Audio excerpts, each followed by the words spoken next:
And now, it's time for another Dice Tower review with Ryan Metzler. Hey everybody, it's Ryan Metzler here again, and today we're taking a look at Power Grid. Obviously a very well-established game, and for very good reason. This one's very popular. It plays 2 to 6 players, not so good with 2, pretty good with 6, but a little long. And it's kind of a train game in disguise. It's about optimizing your ability to afford resources, your ability to build a good network, and your ability to power your network using those resources. That said, why don't we take a look at what's inside the box, how the game plays, and what my thoughts on it are.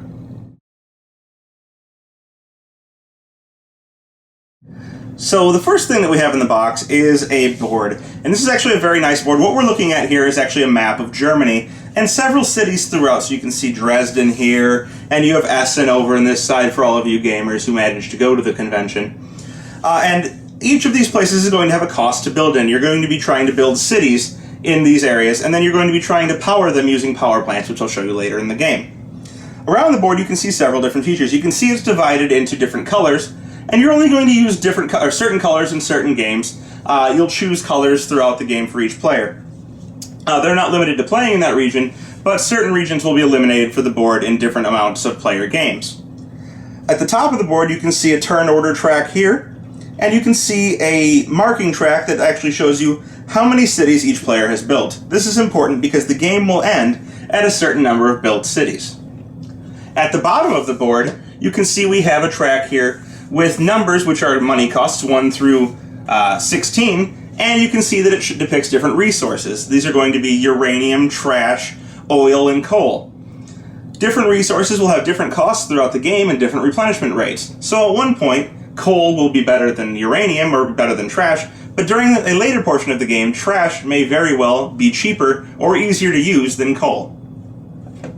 On the other side of the board, instead of Germany, we have the United States. This map is different, has a nice different layout, and is good if you want to include some variability in which maps you play if you're a frequent player of the game. In addition to these two boards that are on the opposite sides of the same piece, there are several expansions including China and Brazil and different areas of the world, Japan, for people who are very avid players of the game, so that even though you may have played these maps extensively, you can always go and get a new expansion which will change different aspects of the game and allow you to keep the game fresh. Also included with the game are several different types of wooden pieces. The first to make note of are these little houses. You can see here I have a greenhouse, and that there's several other greenhouses here. These come in 6 different player colors, and these are going to represent cities that players build around the board. I showed you the board earlier. There's the several spots, for example in Essen, where players can build different cities and that they'll be trying to power later. These are going to be used to indicate where you have built and limit you from building in that city further. Additionally, here we see the 4 different types of resources I mentioned. First we have these little wooden brown cubes, and these are coal. This is going to be the cheapest resource at the beginning of most games, depending on the map you're using, but most likely coal will be the cheapest. And we'll probably see a lot of early coal factories in the game. Later on, or even relatively early for some of the game, is oil pieces, and you can see these are round, and it's probably my one design error, or my one design flaw that I think the game has, is they made round pieces for a board game, and they roll around a lot. But all in all, not too bad. And these oil are going to be probably some of the other earlier plants. They're a little bit more expensive than the starting coal plants, but they are available and they're a viable option at the beginning of the game. Third, we have trash, which will be used by trash plants that typically come up a little bit later in the game. They're probably a mid-game thing. Trash starts out a little bit more expensive, is also a little bit more efficient, and may allow you to power a couple of cities with less trash. Finally, we have uranium, or nuke as a lot of people call it, and that's these little red pieces. And these will be used by some of the more powerful plants. You may, for example, see a plant that powers 5 cities for only 1 nuke. These are going to be more important late game, and as the game goes on, nuke will fluctuate in cost depending on how many players are using it, how much is being produced depending on different maps and different phases, and so forth and so on. So one of the important parts of the game is managing how many different resources you're going to buy, how you're going to utilize these resources to power your cities, and what the best strategy is, and which plants you should use, where you should build, and what resources you should store. Here we have an example of some of the aforementioned power plants. you can see that I've got 8 out, and in the game, typically there's going to be 8 available at any time, or there's going to be 8 showing at any time. You'll be acquiring these plants based on an auction system, and the player who is currently winning the game will be the first to choose which one they'd like to auction. Now you can see that I said there are 8 showing, but there's only 4 available. And it's going to be these top 4, or some people would prefer to put them on the bottom, but these top 4 right now are the 4 that are available. And they may choose to put any one of these up for auction, starting at the price that's listed on the factory. So for example, this coal plant would cost 8 to start for bidding, 9 for this oil, 12 for this one that can either use coal or oil, and 17 for this nuke plant. So the player would choose to put one of these up, and a round table bidding system would go around until somebody decided that they were going to pay more than anybody else was willing to pay, and everybody else would pass. And then they'd pay the amount that they bid for that factory. Now, these are going to use, as I said, different resources, and you can see they're depicted here: coal, oil, either coal or oil, nuke. You have some that actually don't require any resources. So this one right here powers 4 cities for no resources. It's free, it's green energy. You can have 3 trash for 7 cities. This one's actually not too bad, although 3 of one resource is often not the wisest thing to do. 1 nuke for 4, also not a terrible choice.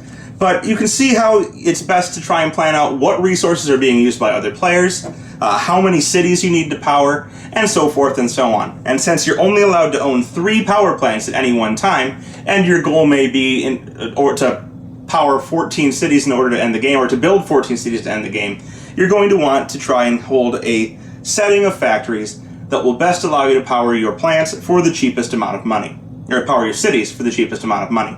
Additionally, the number of cities that you power each turn will dictate how much money you earn at the end of each round. Powering more cities will earn you more money, but will also cost you more in the long run. In addition to the resources that they require to power, factories may also store goods, and they may always store twice as many goods as they are required to power. So for example, this nuke plant, since it can use 1 nuke to power 4 cities, may actually hold 2 nukes, meaning that you can buy them in advance. This is often a wise decision in order to buy power while it's cheap, or to deprive it from your opponents. So just for a quick example of how cities are built, let's take a look at Hanover at the start of the game. You can see Hanover here has 3 segments in it, and the game is going to be split into 3 phases. In the first phase, you may only build in the 10 section of any city. So you can see here, this says 10, and you may pay $10 to start building into this area. So the first person to build into Hanover, and the only person that would be allowed to build into Hanover in the first phase, would pay $10 to start there. When they decided they wanted to expand their network, they would have choices as to where to build. And you can see these numbers surrounding Hanover have different values here. So there's a 15, a 19, a 17, a 10, and a 16. These are connection costs to get to the next cities over. So for example, to build from Hanover across to Hamburg, it would cost you $17 to make the transition, and then another $10 to build into Hamburg. Building, for example, from Hanover to Schwerin here would cost you 19 plus an additional 10. So you're going to be trying to save money in order to make connections, but you also need to spend money on resources to power your factories that allow you to power your cities. In that manner, you're going to be making money in order to spend money, in order to make money, in order to spend money, and at the end of the game, whoever can both power the most cities and then whoever has the most money will be the winner.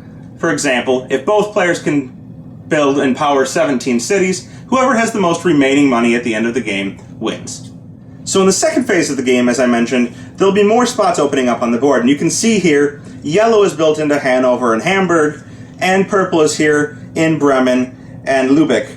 And actually, it's interesting to notice that purple is actually built through an area where yellow is. So purple's on one side of yellow and on the other side. And what they've done here is they've actually managed to pay both the connection costs from Bremen to Hamburg, 11, and then after that, at the same time actually, pay the connection cost from Hamburg to Lübeck, plus the cost for building into Lübeck. So it's $10 plus the $6 connection between Hamburg and Lübeck, and the $11 connection between Hamburg and Bremen, for a total of $27 just to build from here to here. Now this is good because it gets them out of a corner.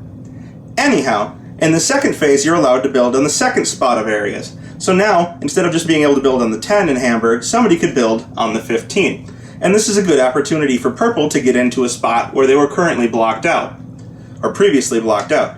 So they can now pay the $11 connection fee, but in order to build in Hamburg now it costs $15. So a connection from Bremen getting into Hamburg will now cost them $26 instead of the $21 it would have cost them previously.